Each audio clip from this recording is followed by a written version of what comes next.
We now have the first sentences handed down in a wide-ranging federal investigation into Atlanta City Hall. Two Atlanta contractors and longtime friends, E.R. Mitchell and Charlie Richards, will go to prison.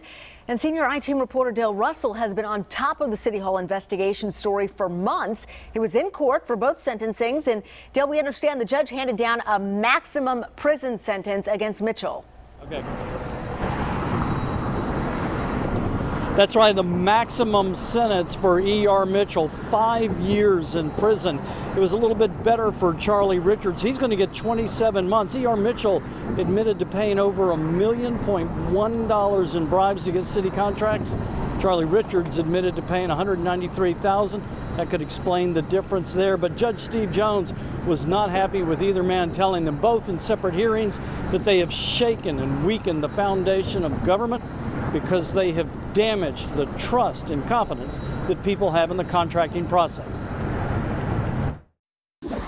Mr. Mitchell, do you have anything to say as you go into the sentencing this morning? Longtime Atlanta contractor E.R. Mitchell arrives at federal court to learn his fate.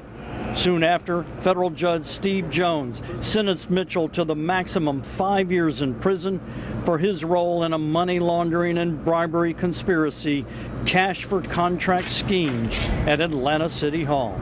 We expected the 60 months, and that's what he got.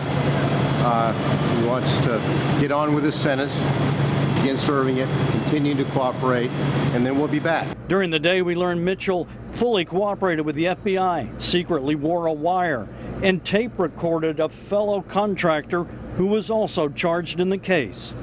What kind of cooperation is Mr. Mitchell doing? Well, that's all the comments we're making. I'll say he's continuing to cooperate, and that's all we can say. The ongoing and ever-deepening FBI investigation has sent shockwaves through City Hall. We've seen FBI agents raid a city vendor's office.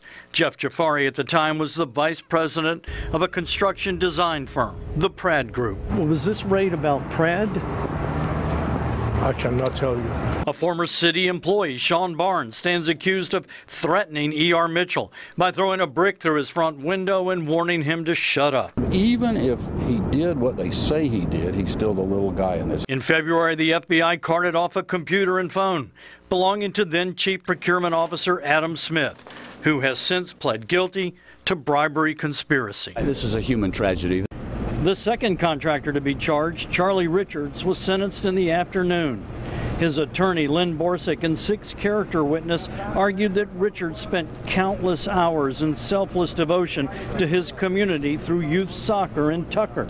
Richards himself told the judge he was deeply ashamed. He'd lost his company, his life savings, because he could not say no to his friend, E.R. Mitchell, and he only wanted to save his company and his employees.